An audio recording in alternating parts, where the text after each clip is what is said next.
allows us to keep not only all of us safe, but also allows us to keep sharing these amazing animals with all of you. Now at the end of the presentation, we do ask that everybody please remain seated. We do have ambassadors on either side of the area that is going to be able to help everybody follow some social distancing and exit safely. So we will have everybody exit row by row and section by section. And again, I will come back out at the end and let you know and give you all some more easy instructions. But for now, please enjoy Orca Encounter.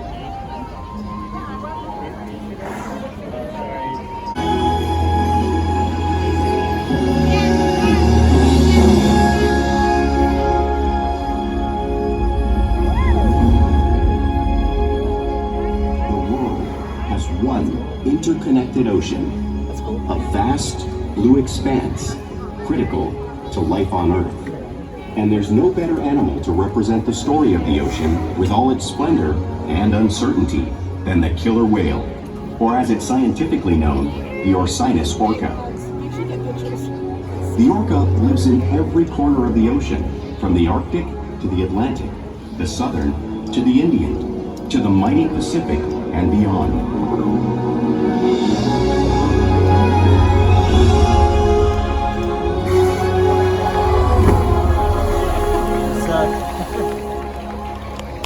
This whale's story is the ocean's story, and it is one we all share.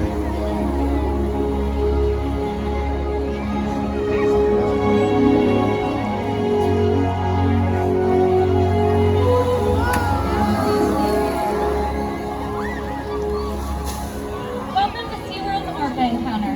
I'm Jules, and I'm so honored to introduce you to these intriguing and majestic animals.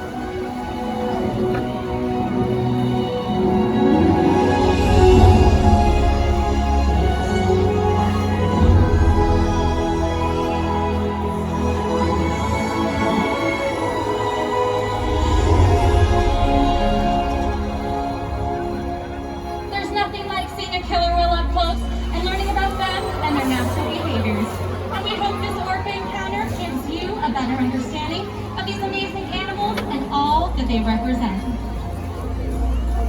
You need to watch the black fish documentary.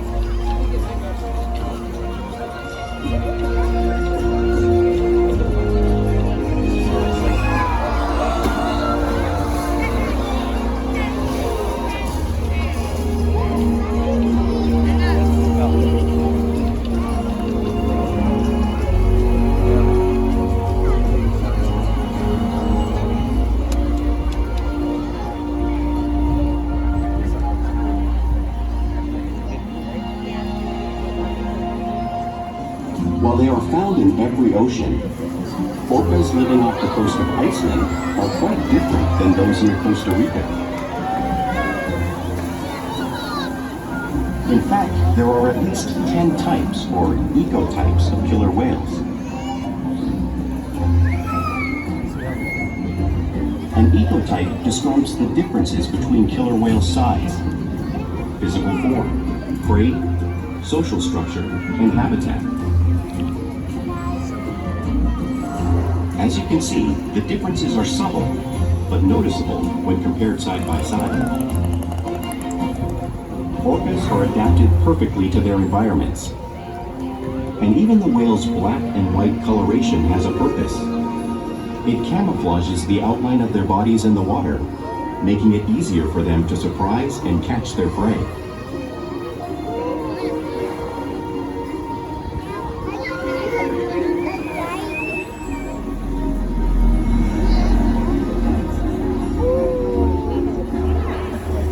When viewed from above, the black of the whale blends in with the dark depths of the ocean.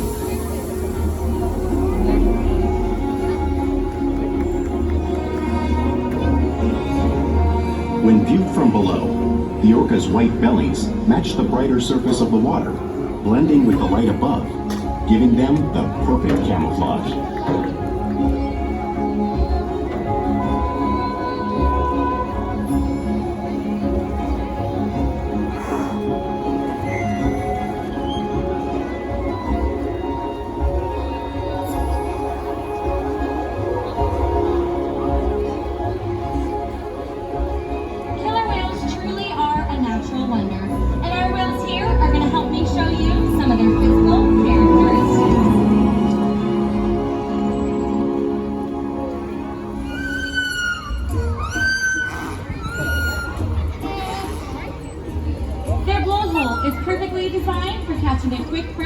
surface of the water.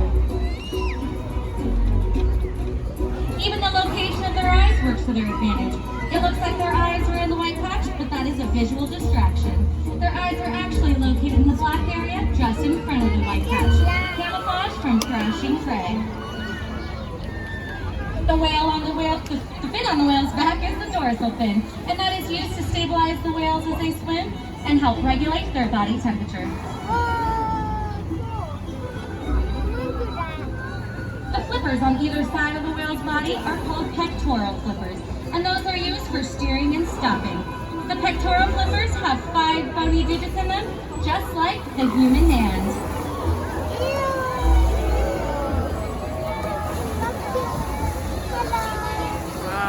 The lobes on either side of the whale's tail are called flukes, and that is the killer whale's engine, propelling them up to 30 miles per hour. But they swim the fastest and use the most power when propelling their nearly 10,000-pound bodies up and out of the water.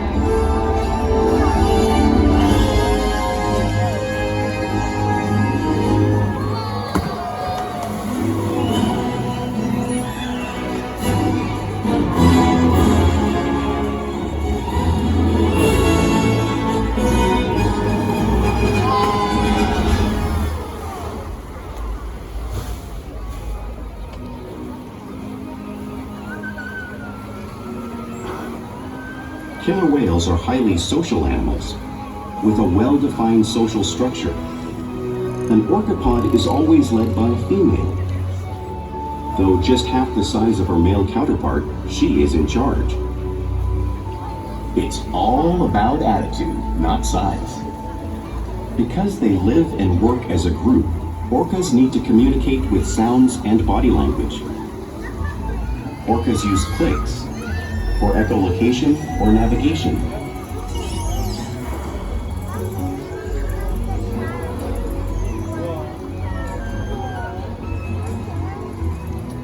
Whistles to socialize in the pod. And calls for group coordination and hunting.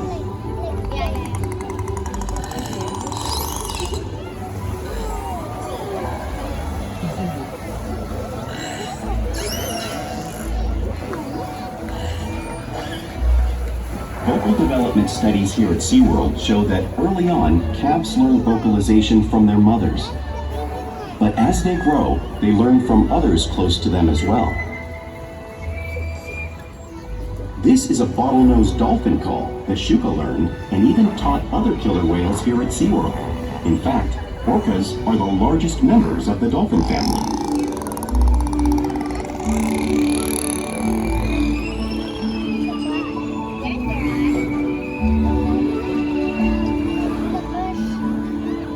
Whales here and in the wild use vocalization to communicate all the time. Like all animals, killer whales use body language as a form of communication. Pectoral slaps are used at the surface to show dominance and to give notice. For example, a mother may use a pec flap to get the attention of her calf.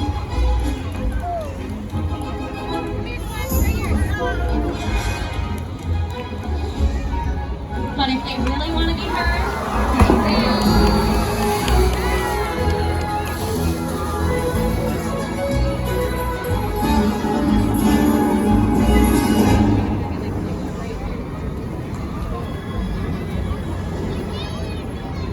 Spot hopping is a way for killer whales to coordinate and get a better view of their surroundings when they hunt.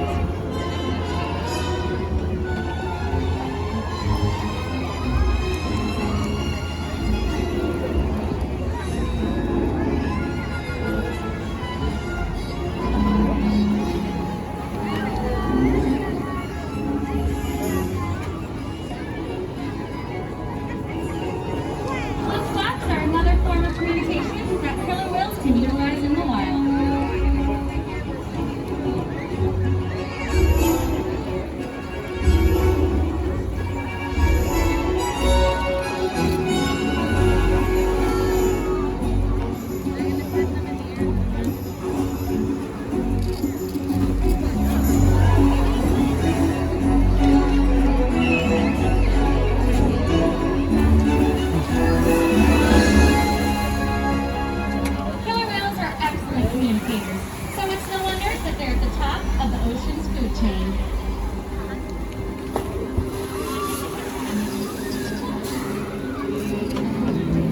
killer whales work together to rear their young, protect their pod, and most importantly, pursue and catch their prey. Every day they cooperate to survive in the wild oceans of the world. The orca's hunting techniques are as varied as the whales themselves. Norwegian killer whales will circle herring, herding them together. The whales use sounds to coordinate with each other and to disorient the herring. With the fish confused and contained, the whales stun them with their powerful tail flukes, making for an easy meal.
Knocking unsuspecting seals right into the water.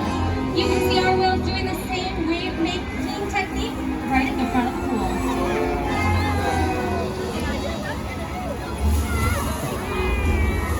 Now you can see them demonstrating some of the many complex and impressive hunting abilities that killer whales have developed all over the world.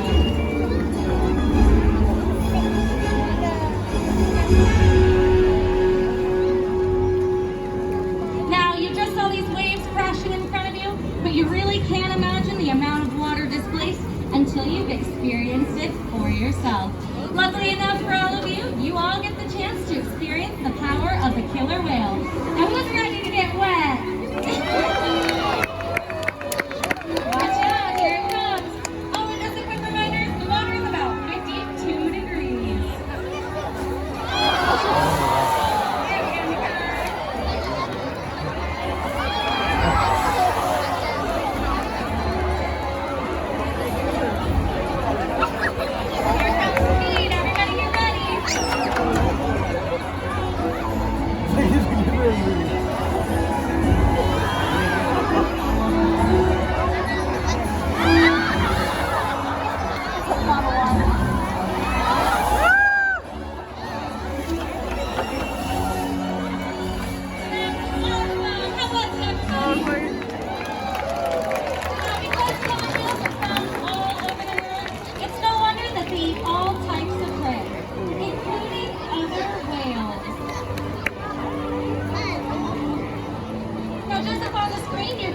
The blue whale. The blue whale is the largest animal on Earth. It is 5 times longer and 15 times heavier than the killer whale. So how is it for a whale this size to prey on a whale that size in the wild? Well, it's all possible because killer whales are the ultimate team players.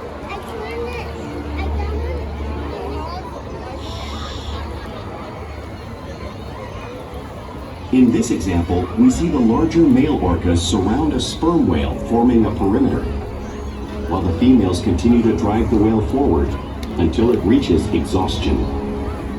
The calves then move in to join the adults in the group. Whatever their prey, killer whales always cooperate and hunt together, making them a highly successful predator.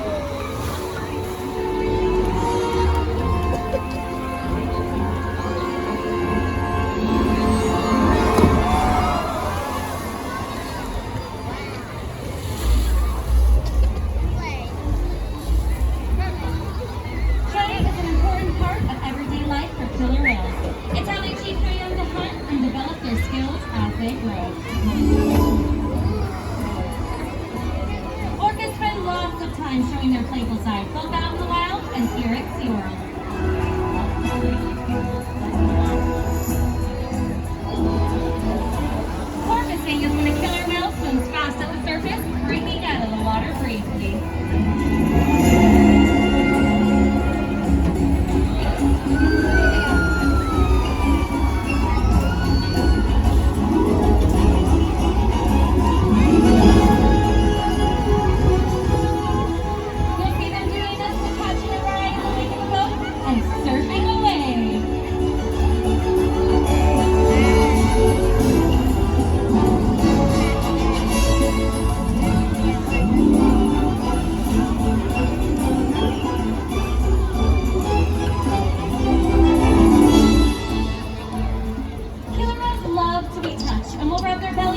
rocks whenever they can. You'll see our whales doing this here, just like the whales in British Columbia.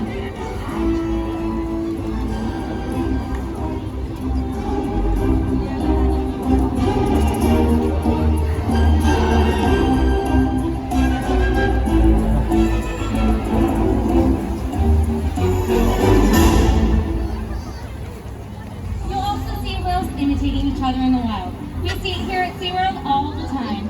The whales are always mimicking and learning from each other.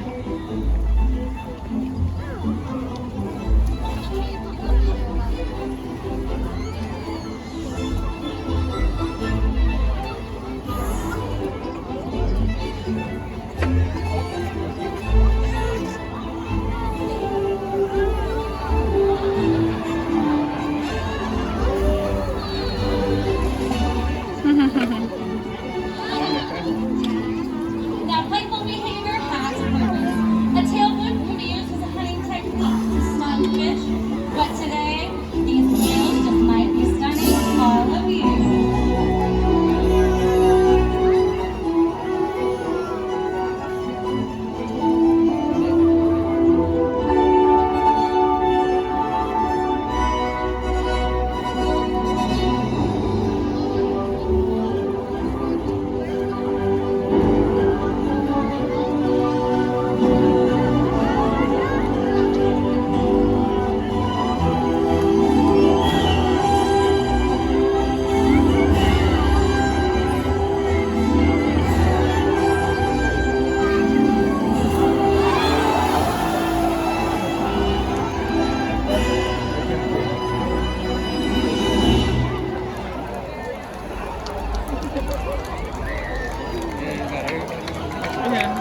We interact with our whales all day, every day, which allows us to build trusted relationships to help provide optimum health care, research, and quality of life. Our whales take an active role in their own health and well-being.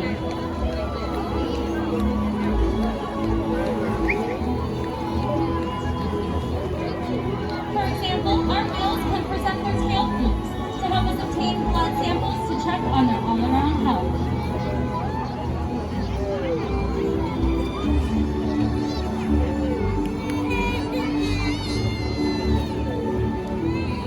They'll also slide out onto a scale so they can check their weights, as you can see Orca doing in the video on the screen.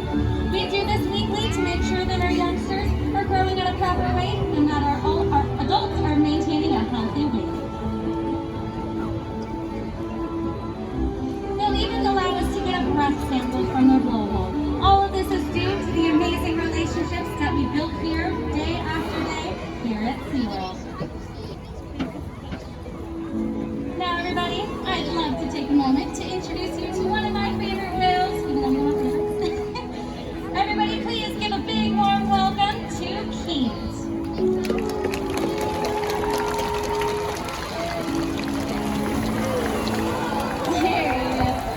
Now, Keith is a 28-year-old killer whale. He is known for his very sweet and loving personality. He's a very athletic young man who loves to run around, get lots of snuggles and kisses. Now, Keith, along with the rest of the pod here at SeaWorld, have helped with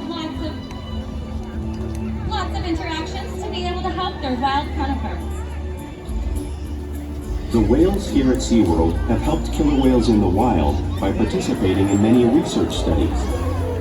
One ongoing study monitors the whale's heart rate and breathing to understand how marine noise pollution from ship engines and other sources affect wild populations. In another study, scientists from NOAA, the National Oceanic and Atmospheric Administration, took measurements of the killer whales living here, including pregnant whales. By comparing these measurements with drone footage of killer whales in the wild, scientists are able to monitor the wild population's nutritional and reproductive states. Other research has been done here at SeaWorld on the mother whale's milk composition. This research will help create an effective model to understand how toxins in the ocean impact wild killer whales and their milk supply. What we learn from the whales in our care every day is actively helping whales in the wild survive. And just by being here today, you've supported our rescue, research, and conservation efforts all around the world. If we work together, like the killer whale, we can protect the future of the Oceanus orca and this beautiful planet that we all share.